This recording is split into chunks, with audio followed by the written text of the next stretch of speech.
Hello student, class 10 आपका topic चल रहा है लॉन्ग पीरियाडिक टेबल, दीर्घाकार आवर्त सारणी। टॉपिक है दीर्घाकार आवर्त सारणी। ध्यान देंगे, दीर्घाकार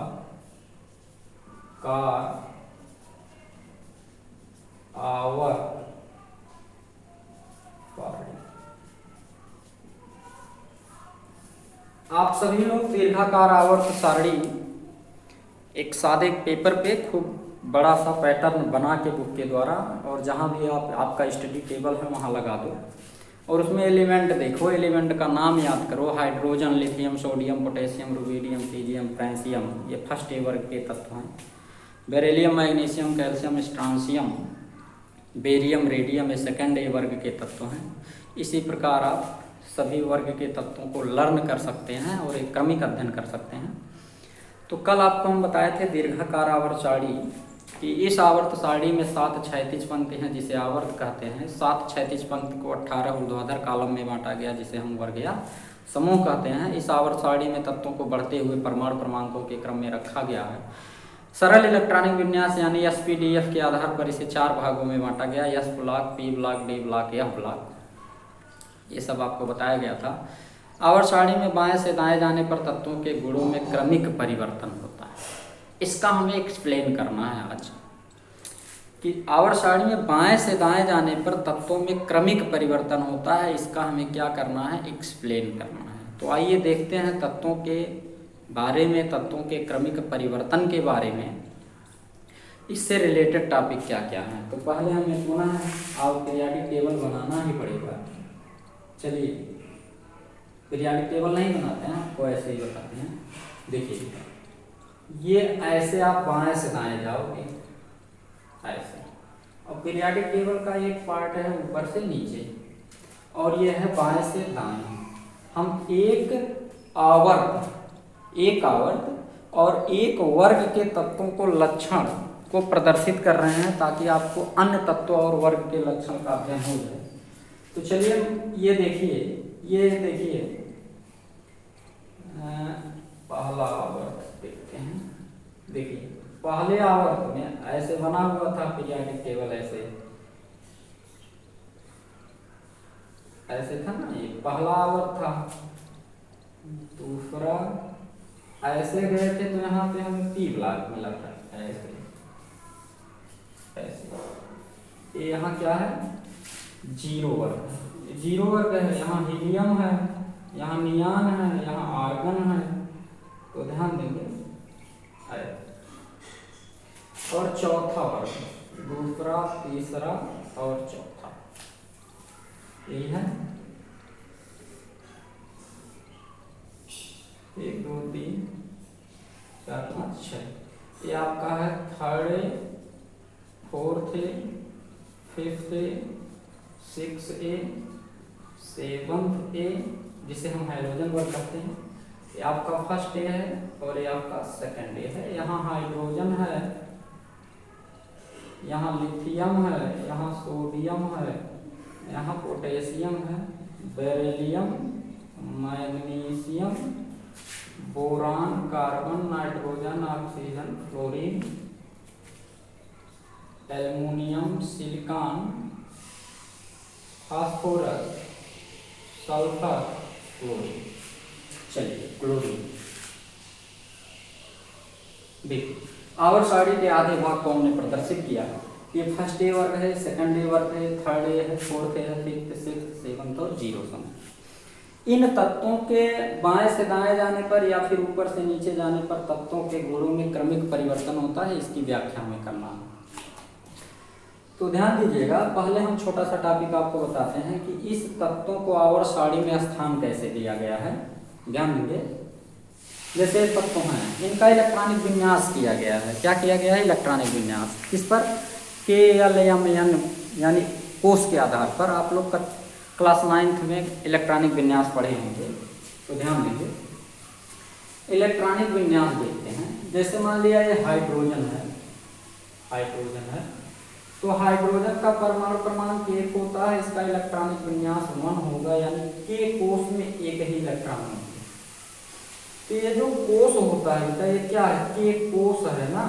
तो कोष जो होता है ये आवर्त संख्या निरूपित करता है, यानी आवर्त संख्या बताता है।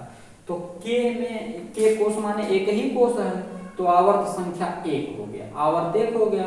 और ये एक ही इलेक्ट्रॉन है और के कोष बाह्य कोष में है, तो एक इलेक्ट्रॉन है तो फर्स्ट ए क्या हो गया है, फर्स्ट ए।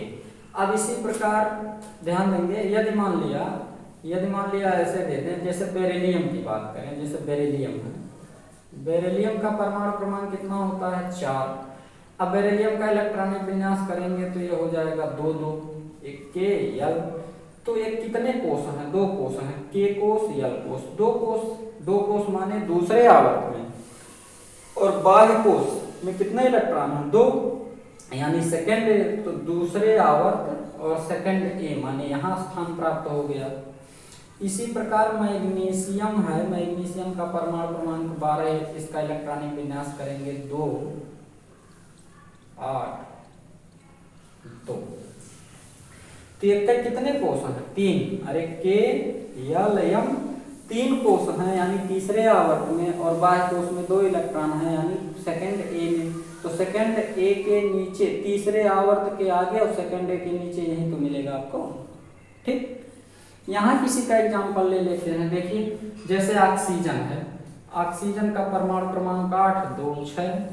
तो ये 2 6 मतलब क्या, 2 कोष हैं, तो 2 कोष वाले दूसरे आवर्त में, चलो दूसरे आवर्त में, और कहाँ पे 6a में, तो दूसरा आवर्त यही जा रहा है, 6a के नीचे क्या है, दूसरे आवर्त में ऑक्सीजन रख दिया गया है। यानी कि आवर्त संख्या कोषों की संख्या और बाह्य कोष में उपस्थित इलेक्ट्रॉन की संख्या वर्ग संख्या को प्रदर्शित करते हैं। इस आधार पर तत्वों को इस पीरियोडिक टेबल में रखा गया है। आगे बात समझ में। तो अब हम बताते हैं, पहले ले चलते हैं आपको हम परमाणु त्रिज्या पर। पहला परिवर्तन है परमाणु त्रिज्या, हेडिंग आप लोग लिखेंगे परमाणु त्रिज्या, एटॉमिक रेडियस। ध्यान दीजिए, किसी भी परमाणु की परमाणविक त्रिज्या को मापा नहीं जा सकता है, क्योंकि सिंगल एटम को अलग कर पाना असंभव है। क्या आप क्लोरीन परमाणु से अलग कर सकते हो? नहीं अलग कर सकते हो। फ्लोरीन है, अलग कर सकते हो? नहीं कर सकते हो। हाँ, क्लोरीन अणु है, क्लोरीन अणु है, Cl2 है, तो आप उसे अलग कर सकते हो। तो परमाणु को अलग नहीं किया जा सकता, इसलिए परमाणु त्रिज्या को मापा नहीं जाता। लेकिन फिर भी हम नाभिक के केंद्र और बाह्य कोश के इलेक्ट्रॉन के बीच की दूरी को हम परमाणु त्रिज्या मानते हैं, ठीक। जैसे नाभिक है, यह नाभिक है और ये बाह्य कोश है, ध्यान देंगे।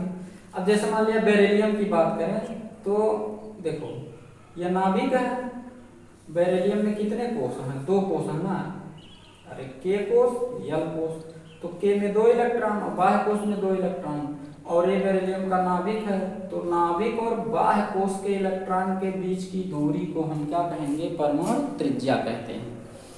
अब परमाणु त्रिज्या कब घटेगा कब बढ़ेगा, यानी परमाणु त्रिज्या को प्रभावित करने वाले कारक। तो अगला नंबर आता है परमाणु त्रिज्या को प्रभावित करने वाले कारक। चलिए इस यहाँ से हम बीच से मिटा दे रहे हैं, स्पेस थोड़ा कम है, तो देखिएगा परमाणु त्रिज्या को प्रभावित करने वाले कारक। परमाणु त्रिज्या को प्रभावित करने वाले कारक, बहुत इंपॉर्टेंट टॉपिक पढ़ा रहे हैं आपको, करने वाले कारक। इसको आप ध्यान से पढ़िएगा, क्योंकि परीक्षा में पूछा जाता है कि निम्न तत्वों के बढ़ते हुए परमाणु त्रिज्या के क्रम में व्यवस्थित करिए, तो आप कैसे करोगे, समझना पड़ेगा। तो परमाणु त्रिज्या को निम्न 2 कारक प्रभावित करते हैं बेटा। नंबर 1 कोषों की संख्या, नंबर 1 क्या? कोषों की संख्या, या हम कह सकते हैं आवर्त संख्या, सीधा कह दें आवर्त संख्या, आवर्त संख्या। ध्यान रखिए, आवर्त संख्या देखो किसी भी वर्ग में ऊपर से नीचे जाने पर कोषों की संख्या बढ़ता है, कोषों की संख्या बढ़ता है। इसे हम आवर्त संख्या कहें या क्या कहें? कोषों की संख्या, कोषों की संख्या, कोषों की संख्या ध्यान देंगे। तो किसी भी वर्ग में ऊपर से नीचे जाने पर आवर्त संख्या बढ़ता है, यानी कोषों की संख्या बढ़ता है। तो नाभिक और बाह्य कोष के इलेक्ट्रॉन के बीच की दूरी बढ़ती है, नाभिक और बाह्य कोष के इलेक्ट्रॉन के बीच की दूरी बढ़ती है, इसलिए परमाणु त्रिज्या बढ़ता है। यानी किसी भी वर्ग में ऊपर से नीचे जाने पर परमाणु त्रिज्या बढ़ता है। तो ध्यान देंगे, जैसे हाइड्रोजन है बेटा, हाइड्रोजन का इलेक्ट्रॉनिक विन्यास ये रहा नाभिक, ठीक। तो नाभिक और बाह्य कोष के इलेक्ट्रॉन के बीच की दूरी, एक ही कोष है हाइड्रोजन में तो इतना होगा। अब जैसे मान लिया हमने लिथियम लिया, लिथियम का परमाणु क्रमांक 3, इलेक्ट्रॉनिक विन्यास 2 1। अब मान लिया इसको हम ऐसे करें, कितने कोष हैं? 2 कोष है ना, अरे के कोष है, यल कोष है, तो ये त्रिज्या बढ़ गया ना। लिथियम का त्रिज्या हाइड्रोजन से क्या हुआ? बढ़ गया। क्यों बढ़ा? क्योंकि नाभिक और बाह्य कोष के इलेक्ट्रॉन के बीच की दूरी बढ़ गई। नाभिक और बाह्य कोष के इलेक्ट्रॉन के बीच की दूरी क्यों बढ़ी? क्योंकि कोषों की संख्या बढ़ गई, यानी वर्ग में ऊपर से नीचे जाने पर परमाणु त्रिज्या बढ़ता है, ठीक। तो पहला हेडिंग आपका होगा परमाणु त्रिज्या। किसी भी तत्व परमाणु के नाभिक के केंद्र और बाह्य कोष के इलेक्ट्रॉन के बीच की दूरी को हम परमाणु त्रिज्या कहते हैं। परमाणु त्रिज्या को प्रभावित करने वाले कारक, परमाणु त्रिज्या को निम्न 2 कारक प्रभावित करते हैं। नंबर 1 आवर्त संख्या या कोषों की संख्या।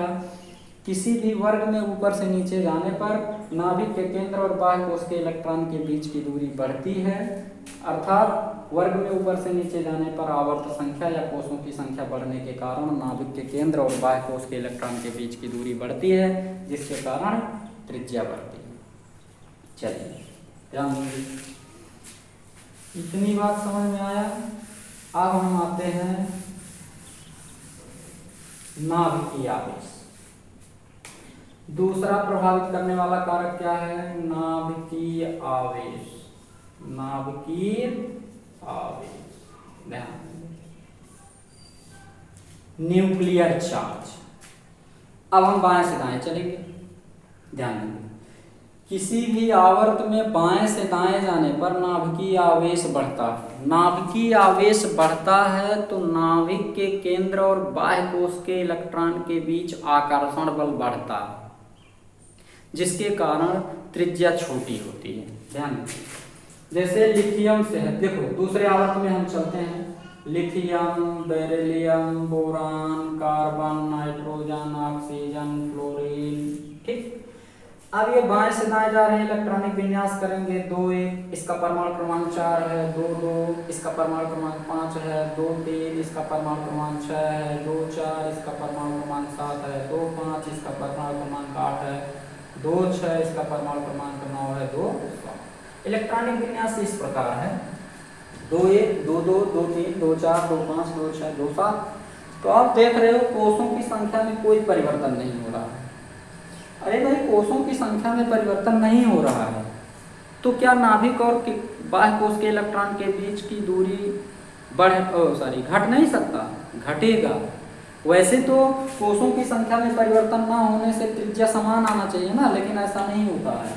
देखिए देखिए, ये 2 कोष हैं, यहाँ भी 2 कोष हैं, यहाँ भी 2 कोष हैं, यहाँ भी 2 कोष हैं, यहाँ भी 2 कोष हैं, यहाँ भी 2 कोष हैं, यहाँ भी 2 कोष हैं। तो इस प्रकार कोषों की संख्या समान है, लेकिन त्रिज्या क्या है? घट रहा है। क्यों घट रहा है? जरा देखिए।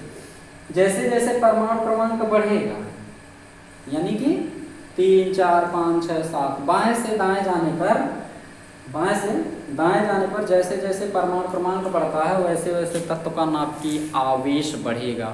और नाभिकीय आवेश जब बढ़ता है तो नाभिक क्या करता है? बाहर के इलेक्ट्रॉन को अपनी ओर तेजी से खींचता है। तो तेजी से खींचेगा तो त्रिज्या क्या होगी? रिड्यूस हो जाएगी, यानी त्रिज्या कम होती है।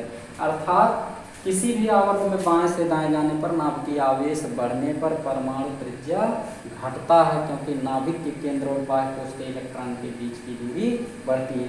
आइए हम आपको क्वेश्चन कराते हैं इस पर। चलिए ध्यान देंगे। जैसे मान लिया कह दिया जाए, जैसे देखो कह दिया जाए कि निम्न, ऐसे क्वेश्चन है, कह दिया जाए निम्न को बढ़ते परमाणु त्रिज्या के क्रम में व्यवस्थित करिए। परमाणु त्रिज्या के क्रम में क्या करिए, व्यवस्थित कीजिए। क्या करिए, व्यवस्थित कीजिए। अब दिया है, क्या दिया है, दिया है बेटा सोडियम दिया है, फिर दिया है आपका मैग्नीशियम दिया है, फिर मान लिया दे दिया कार्बन दे दिया, फिर दिया नाइट्रोजन, फिर दिया है ऑक्सीजन। इनको बढ़ते हुए परमाणु त्रिज्या के क्रम में क्या करना है, व्यवस्थित करना है। बढ़ते हुए परमाणु त्रिज्या के क्रम में व्यवस्थित करना है। बढ़ते हुए परमाणु त्रिज्या के क्रम में व्यवस्थित करना है। ठीक है,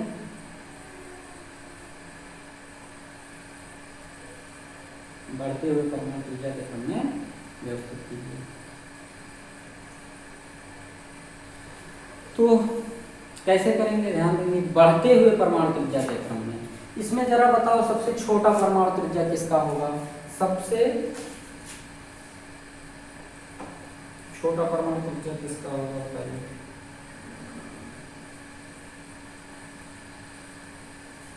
सबसे छोटा परमाणु त्रिज्या, अभी आप एक काम करोगे, आप काम ये करोगे कि ये सोडियम है, ये मैग्नीशियम है, ठीक। अब देखो बाएं से दाएं जाने पर, बाएं से दाएं जाने पर ये दोनों किस आवर्त के तत्व हैं, ये दोनों दूसरे आवर्त के तत्व हैं। देखो यहाँ लिखा है दूसरा आवर्त है ना, यहाँ देखो दूसरा आवर्त है, तो दूसरा आवर्त, और ये क्या है, तीसरा आवर्त का तत्व है, ये है दूसरा आवर्त का तत्व है, ये दूसरा आवर्त है, और ये क्या बेटा, तीसरा आवर्त है। तो दूसरे आवर्त की त्रिज्या छोटी होगी कि तीसरे आवर्त की, दूसरे आवर्त की त्रिज्या छोटी होगी। यहाँ आप लोग क्या करोगे, सोडियम मैग्नीशियम का परमाणु क्रमांक ज्यादा है तो आप क्या करोगे, इनका परमाणु त्रिज्या छोटा कर दोगे। क्यों, क्योंकि अभी अभी आपने कहा, पढ़ा कि नाभिक की आवेश बढ़ेगा यानी परमाणु त्रिज्या बढ़ेगा, तो त्रिज्या छोटी होगी। लेकिन यह क्रम केवल बाएं से दाएं जाने पर होगा। किस पर होगा, बाएं से दाएं जाने पर। तो देखेंगे सोडियम और मैग्नीशियम तीसरे आवर्त का है, कार्बन नाइट्रोजन ऑक्सीजन दूसरे आवर्त का है, तो सोडियम और मैग्नीशियम की त्रिज्या ऑलरेडी बड़ा हो जाएगा और कार्बन नाइट्रोजन ऑक्सीजन की त्रिज्या छोटी हो जाएगी। क्लियर। अब देखेंगे इसमें दो तत्व हैं, अब दो तत्वों में पाणे माने कि दो तत्वों में किसकी त्रिज्या सबसे छोटी होगी। अब दो तत्व में मैग्नीशियम की त्रिज्या छोटी होगी क्योंकि मैग्नीशियम का परमाणु क्रमांक 12 है यानी इसका नाभिकीय आवेश ज्यादा, सोडियम का परमाणु क्रमांक 11 है यानी इसका नाभिकीय आवेश कम। तो मैग्नीशियम का हो गया क्या, छोटा, और सोडियम का हो गया बड़ा। तो यहाँ लिख देंगे क्या, सोडियम सबसे बड़ा है और यहाँ लिख देंगे मैग्नीशियम उससे छोटा है। क्लियर। अब आते हैं छोटे वाले पे यानी परमाणु आवर्त 2 पे। आवर्त 2 के तत्वों का परमाणु त्रिज्या तो आवर्त 3 से छोटा ही होगा। अब देखेंगे इसमें किसका छोटा है सबसे ज्यादा, तो इसमें बेटा छोटा है किसका, ध्यान देंगे ऑक्सीजन का, क्योंकि बाएं से दाएं यानी कार्बन से ऑक्सीजन की ओर जाने पर, कार्बन से ऑक्सीजन की ओर जाने पर त्रिज्या क्या हो रहा है, घट रहा है। तो ऑक्सीजन का सबसे छोटा होगा, उससे बड़ा नाइट्रोजन का, उससे बड़ा कार्बन का। तो यहाँ हो गया क्या बेटा, कार्बन, यहाँ क्या हो गया कार्बन, फिर क्या हो जाएगा यहाँ नाइट्रोजन, फिर यहाँ क्या हो जाएगा ऑक्सीजन। इस प्रकार परमाणु त्रिज्या का बढ़ता क्रम हो गया, यानी ऑक्सीजन की परमाणु त्रिज्या सबसे छोटी, उससे बड़ा नाइट्रोजन का। देख लो ऑक्सीजन सबसे छोटा, उससे बड़ा नाइट्रोजन, उससे बड़ा कार्बन, क्योंकि आप विपरीत दिशा में चल रहे हो। फिर यहाँ जब आओगे तो मिलेगा मैग्नीशियम, मैग्नीशियम का यानी उससे बड़ा होगा और सबसे बड़ा हो जाएगा किसका, सोडियम का। ये परमाणु त्रिज्या का क्रमिक परिवर्तन है। एक क्वेश्चन पूछता है क्या कारण है अक्रिय गैसों की त्रिज्याएं बड़ी होती हैं, क्या कारण है अक्रिय गैसों की त्रिज्याएं बड़ी होती हैं। तो एक त्रिज्या होता है वांडरवाल त्रिज्या, आपको बता दें वांडरवाल त्रिज्या जो होता है उसका मान सबसे ज़्यादा होता है और अक्रिय गैसों में वांडरवाल त्रिज्याएं पाए जाने के कारण इनकी त्रिज्या बड़ी होती है, जबकि आवर्त सारणी के सबसे लास्ट में रखा गया है। नियम से इनकी त्रिज्या सबसे छोटी होना चाहिए, लेकिन होता क्या है सबसे बड़ा, क्योंकि अक्रिय गैसों में वांडरवाल त्रिज्याएं पाई जाती हैं। ठीक है, तो कल हम आपको बताएंगे आयनन विभव के बारे में।